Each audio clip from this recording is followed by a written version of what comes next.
കൊച്ചിയിൽ അങ്ങനെയല്ല. കൊച്ചിയിൽ നേരിട്ട് LDF-ഉം UDF-ഉം തമ്മിലാണ് ഏറ്റുമുട്ടൽ. ചുരുങ്ങിയ സീറ്റുകളാണ്, എനിക്കൊന്നു 2 സീറ്റിന്റെ വ്യത്യാസമേ മറ്റോ ഉള്ളൂ ഇപ്പോഴും LDF-ഉം UDF-ഉം തമ്മിൽ കൊച്ചി കോർപ്പറേഷൻ പിടിക്കാൻ.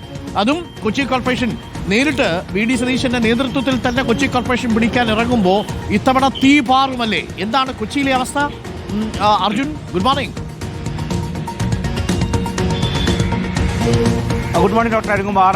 കൊച്ചിയിൽ ഇത്തവണ ആവേശ പോരാട്ടം തന്നെയായിരിക്കുമെന്ന കാര്യം ഉറപ്പാണ്. ആകെയുള്ള 74 ഡിവിഷനുകളിൽ 34 ഡിവിഷനുകൾ LDF-നും 31 ഡിവിഷനുകൾ UDF-ഉം ഭരിക്കുന്നു. അതോടൊപ്പം തന്നെ ഇത്തരത്തിൽ 5 BJP അംഗങ്ങളും അതോടൊപ്പം 4 സ്വതന്ത്ര അംഗങ്ങളുമുണ്ട്. അത്തരത്തിൽ ഈ സ്വതന്ത്രരുടെ കൂടി പിന്തുണയോടുകൂടിയാണ് ഇപ്പോൾ LDF ഭരിക്കുന്നത്. പൊതുവെ UDF-ന്റെ ഒരു ഉറച്ച കോട്ടയാണ് എറണാകുളം ജില്ല, കൊച്ചി കോർപ്പറേഷൻ എന്നാണ് ഒരു കാലത്ത് അറിയപ്പെട്ടിരുന്നത്. പക്ഷേ കഴിഞ്ഞ 5 വർഷമായി വലിയ പ്രതിസന്ധികളില്ലാതെ തന്നെ LDF ഭരണം പൂർത്തിയാക്കി പല വികസന നേട്ടങ്ങളും ഉയർത്തിക്കൊണ്ടാണ് ഈ തെരഞ്ഞെടുപ്പിനെ അവർ നേരിടാൻ പോകുന്നത്.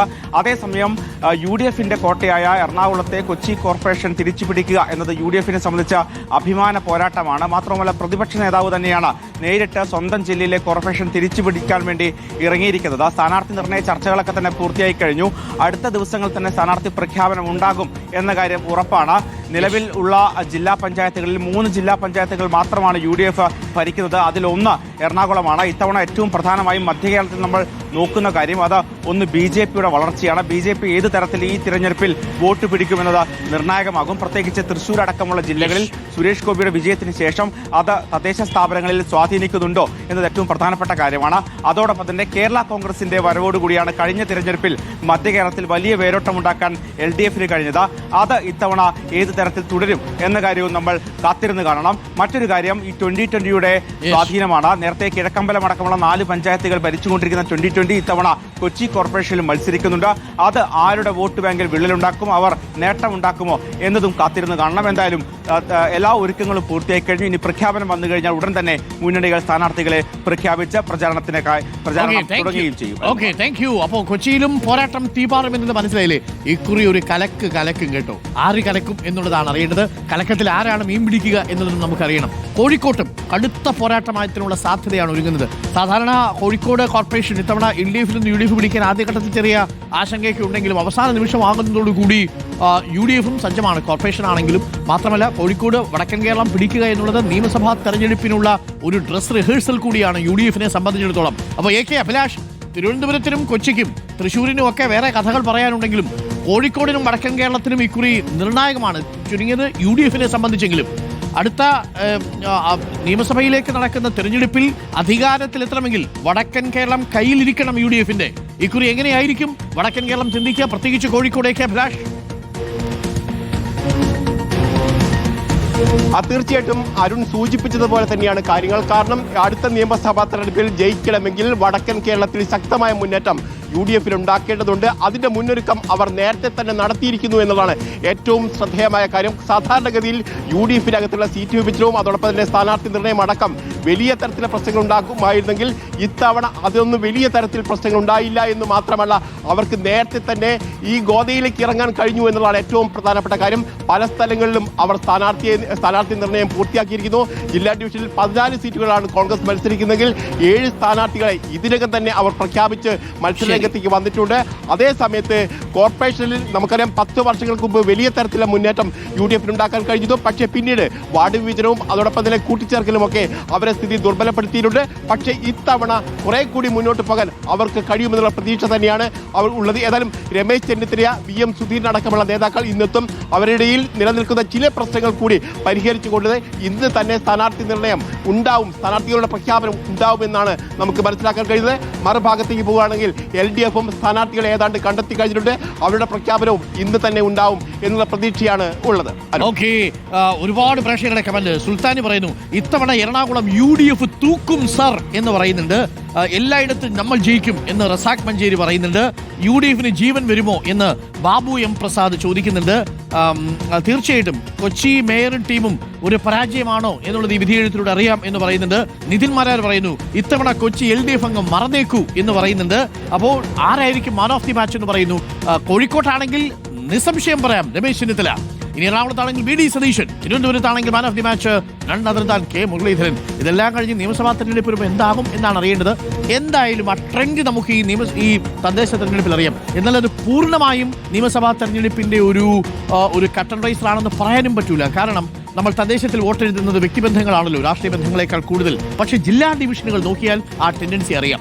നമുക്കൊപ്പം റോഷി പാൽ കൂടിയുണ്ട്. റോഷി, തദ്ദേശ തെരഞ്ഞെടുപ്പ് നിയമസഭാ തെരഞ്ഞെടുപ്പിന്റെ സൂചനയാണോ എന്നതറിയണമെങ്കിൽ, അതൊരു സിഗ്നൽ ആണോ എന്നതറിയണമെങ്കിൽ ജില്ലാ ഡിവിഷനുകളുടെ എണ്ണം നോക്കണം, കോർപ്പറേഷനുകളിൽ സംഭവിച്ചിരിക്കുന്ന ചാഞ്ചാട്ടങ്ങൾ നോക്കണം. ഗ്രാമപഞ്ചായത്തുകളിൽ പലപ്പോഴും വിധിയെഴുത്തിൽ നമ്മൾ വ്യക്തിപരമായിട്ടുള്ള ബന്ധങ്ങളൊക്കെ സൂക്ഷിക്കാറുണ്ട്. നന്നായി പ്രവർത്തിച്ച കൗൺസിലർക്ക് അപ്പുറത്തെ പാർട്ടിയാണെങ്കിലും ആളുകൾ വോട്ട് കൊടുക്കുന്നത് തദ്ദേശ സ്ഥാപനങ്ങളിൽ നമ്മൾ കാണും.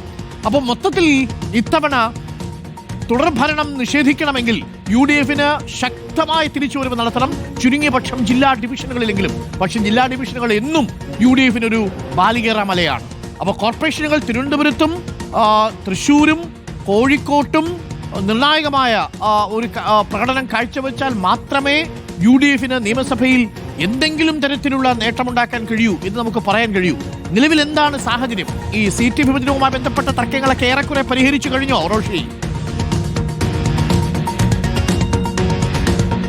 അരുൺകുമാർ, തദ്ദേശ തെരഞ്ഞെടുപ്പ് UDF-ന് അതിനിർണായകമാണ്. കാരണം തുടർച്ചയായി ഭരണം നഷ്ടപ്പെട്ടതാണ്. ഭരണത്തിലേക്ക് തിരിച്ചു വരാനുള്ള ആദ്യത്തെ ഒരു മത്സരം, അത് സെമി ഫൈനലായി തന്നെയാണ് UDF നേതൃത്വം വിലയിരുത്തുന്നത്. അതുകൊണ്ടാണ് പ്രധാനപ്പെട്ട കോർപ്പറേഷൻ ഏതെങ്കിലും തരത്തിൽ പിടിച്ചെടുക്കാൻ കഴിയുമെന്ന പ്രതീക്ഷയുള്ള കോർപ്പറേഷനുകൾ മുതിർന്ന നേതാക്കൾക്ക് തന്നെ ചുമതല നൽകിയത്.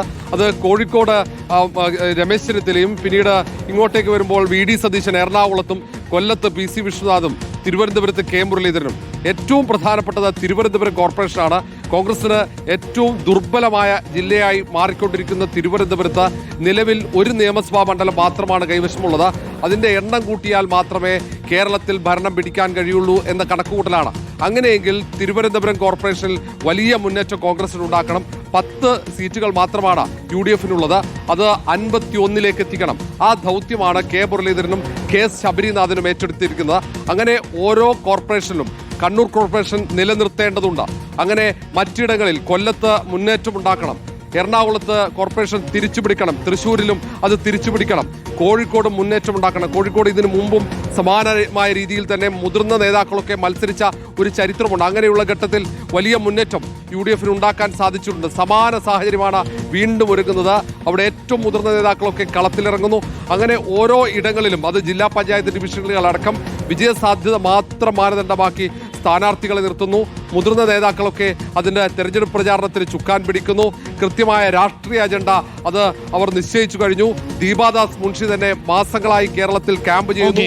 കാരണം ലക്ഷ്യം ഒന്ന് മാത്രമാണ്, തദ്ദേശ തെരഞ്ഞെടുപ്പിൽ വലിയ അട്ടിമറി ഉണ്ടാകണം. സീറ്റ് വിഭജനം തർക്കങ്ങളില്ലാതെ പൂർത്തിയാക്കാൻ തന്നെയാണ് നേതാക്കൾ നേരിട്ടിടറുന്നത്. അത് ലീഗും കോൺഗ്രസും തമ്മിൽ ചിലയിടങ്ങളിൽ തർക്കങ്ങൾ ഉണ്ടാകുമ്പോൾ PK കുഞ്ഞാലിക്കുട്ടിയെ തന്നെ കളത്തിലിറക്കി പ്രശ്നങ്ങൾ രമ്യമായി പരിഹരിക്കാനുള്ള ശ്രമം ഉണ്ട്. ഏതായാലും നേതാക്കളൊക്കെ അവർക്ക് ചുമതലയുള്ള സ്ഥലങ്ങളിലേക്ക് എത്തിത്തുടങ്ങി. അവിടെ ക്യാമ്പ് ചെയ്ത് തന്നെ പ്രവർത്തനം മുന്നോട്ട് കൊണ്ടുപോകാനാണ് തീരുമാനിച്ചിരിക്കുന്നത്. അരുൺകുമാർ, താങ്ക് യു പ്രിയപ്പെട്ട പ്രേക്ഷകരെ. 12 മണിയോടുകൂടി നമുക്ക് ഈ വാർത്തയുടെ കൂടുതൽ വിശദാംശങ്ങൾ നമ്മൾ പ്രേക്ഷകരിലേക്ക് എത്തിക്കും. 12 മണിക്കാണ് ഇലക്ഷൻ കമ്മീഷന്റെ വാർത്താ സമ്മേളനമുള്ളത്. നമുക്ക് കേൾക്കാം. തീയതി എന്നാണ് എന്നുള്ളതാണ് എല്ലാവരുടെയും ആകാംക്ഷ. എന്തായാലും അത് ഡിസംബർ 1-ാമത്തെ ആഴ്ച കഴിഞ്ഞ്, 1-ാമത്തെ ആഴ്ച അവസാനം, രണ്ടാമത്തെ ആഴ്ചയുടെ തുടക്കം ഒരുപക്ഷെ ഉണ്ടാവാനാണ് സാധ്യത. 18-ാം തീയതിയോടുകൂടി ഫലപ്രഖ്യാപനം വരണം. 20-ാം തീയതിയോടുകൂടി എല്ലാ കാര്യങ്ങളും കഴിഞ്ഞ് പഴയ ഭരണസമിതി ഇറങ്ങിപ്പോകും. 21-ാം തീയതി പുതിയ ഭരണസമിതി അധികാരമേൽക്കുകയും ചെയ്യും. അപ്പോൾ പ്രിയപ്പെട്ട പ്രേക്ഷകരെ, ഇനി വരാൻ പോകുന്നത് അങ്ങോട്ട് തെരഞ്ഞെടുപ്പിന്റെ പൂരമാണ് കേട്ട. പൂരങ്ങളിൽ പൂരം, തദ്ദേശ തെരഞ്ഞെടുപ്പിന്റെ പൂരം. അത് കഴിഞ്ഞാൽ പിന്നെ വരാൻ പോകുന്നു നിയമസഭാ പൂരം. അത് കഴിഞ്ഞാൽ പിന്നെ ഒട്ടും സമയമില്ല. ജനുവരി, ഫെബ്രുവരി, മാർച്ച് ആയാൽ പിന്നെ തെരഞ്ഞെടുപ്പായി. അപ്പോൾ അതിനുള്ള ഒരുക്കങ്ങളിലേക്കെല്ലാം കടക്കുക. ഇനി അങ്ങോട്ട് ഇലക്ഷൻ ഫീവറാണ്. പ്രേക്ഷകർ സമ്പൂർണ്ണമായി ഇലക്ഷന്റെ കവറേജിന് റിപ്പോർട്ടറെ തന്നെ കാണുക. സമ്പൂർണ്ണ തിരഞ്ഞെടുപ്പ് കവറേജാണ് ഇക്കുറി പ്രേക്ഷകർക്ക് വേണ്ടി റിപ്പോർട്ടർ ഒരുക്കുന്നത്. ഗ്രാമാന്തരങ്ങളിൽ നിന്ന്, നഗരങ്ങളിൽ നിന്ന്, കോർപ്പറേഷനുകളിൽ നിന്ന് ഓരോ അരിയും നമ്മൾ പിറക്കിയെടുക്കും കേട്ടോ. എല്ലാ വിവരങ്ങളും പ്രേക്ഷകർക്ക് എത്തിക്കാൻ നമ്മൾ തയ്യാറായി കഴിഞ്ഞിരിക്കുന്നു. വിപുലമായ നെറ്റ്വർക്കാണ് ഇക്കുറി ഇലക്ഷൻ വേണ്ടി റിപ്പോർട്ടർ ഉദ്ദേശിക്കുന്നത്. പ്രിയപ്പെട്ട പ്രേക്ഷകർ തുടരുക. ഓരോ തുടുപ്പും പ്രേക്ഷകർക്ക്, ഓരോ നിമിഷത്തെ ആവേശവും പ്രേക്ഷകർക്ക് നഷ്ടപ്പെടാതെ റിപ്പോർട്ടർ എത്തിക്കും. വളരെ കൃത്യമായി, നിഷ്പക്ഷമായി, ഒരു തരത്തിലുള്ള കക്ഷി രാഷ്ട്രീയ ഭേദമന്യേ വാർത്തകൾ വസ്തുതകളുടെ അടിസ്ഥാനത്തിൽ പ്രേക്ഷകരിലേക്ക് എത്തുകയും